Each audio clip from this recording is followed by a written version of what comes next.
see, this is not a conventional exhibition, not a conventional kind of gallery, and perhaps it's all the better for that. This room of mine is, I would say, it's kind of pop art polemics or propaganda as wallpaper, perhaps.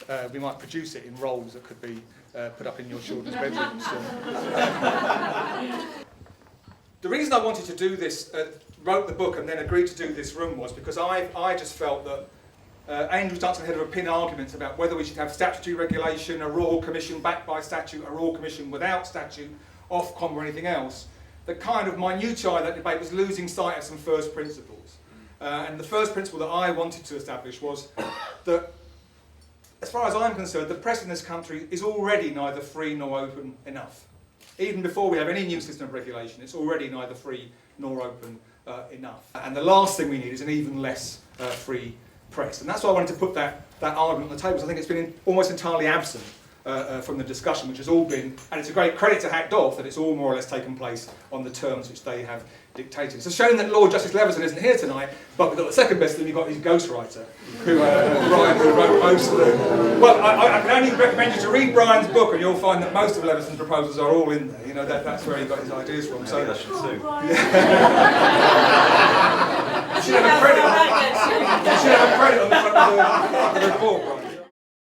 You know, walking up here from Westminster tonight, I was reminded that 240 or so years ago, outside the Houses of Parliament there, 50,000 Londoners rioted and almost strung up the Prime Minister, Lord North, in defence of John Wilkes and his campaign for press freedom, who was, him and his allies were being sent to the Tower of London at the time. 50,000 Londoners rioting in defence of press freedom, a great national struggle over what should or shouldn't be free to publish in this country. And now we have behind closed doors meetings and prime ministers appointing mediators to decide between two different versions of royal charters as to what press freedom should mean. I think we want to put it back in the public arena. The writer of The Wire, David Simon, was interviewed in the British press at the weekend.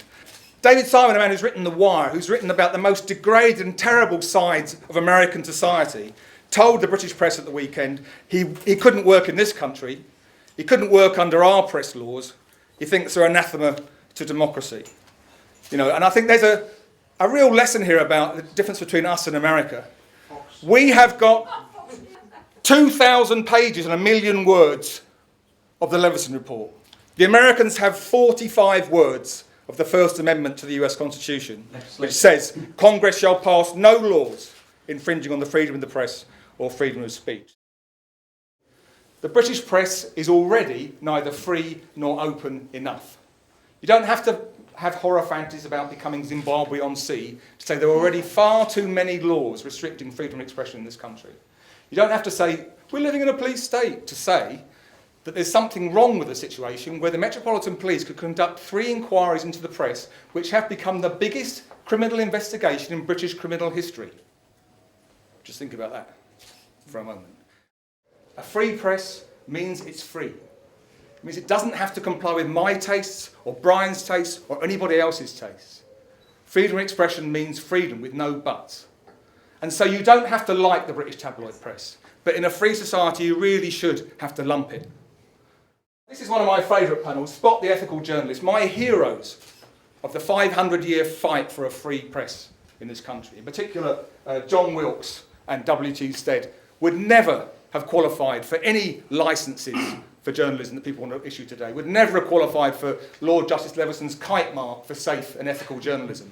They were troublemaking, law-breaking, scoundrels, pornographers and tabloid journalists. And they are the people we have to thank for the fact that we have a semi-free press in this country today. The danger we're facing now is not a state-controlled media. There's no need for any scaremongering about it. The danger we're facing, and it's already becoming true, is we live in a much more sanitised, conformist and tame society where the culture of you can't say that becomes the dominant motive. And these are examples of what's happened to newspapers that have got into trouble and of people who've been arrested and sent to jail for saying offensive things on Twitter and Facebook. So the real Orwellian nightmare I indicate here is not, you know, as he says in 1984, to paraphrase, a boot stamping on a journalist's face forever. The Orwellian nightmare we're facing is what he talked about, Orwell talked about in his essay in 1945 on freedom of the press. The idea that a culture exists, an orthodoxy, where it's agreed that you cannot say that it would not do to express a certain idea. A self-censorship, a conformist narrowing of debate, and that we already see taking hold.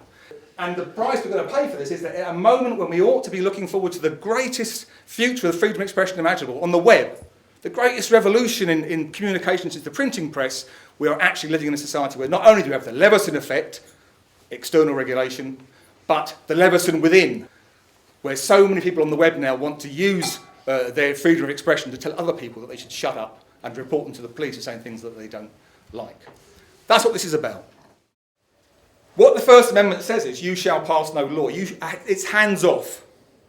What Leveson suggests is a law that makes it the government's responsibility to protect press freedom, i.e. hands-on.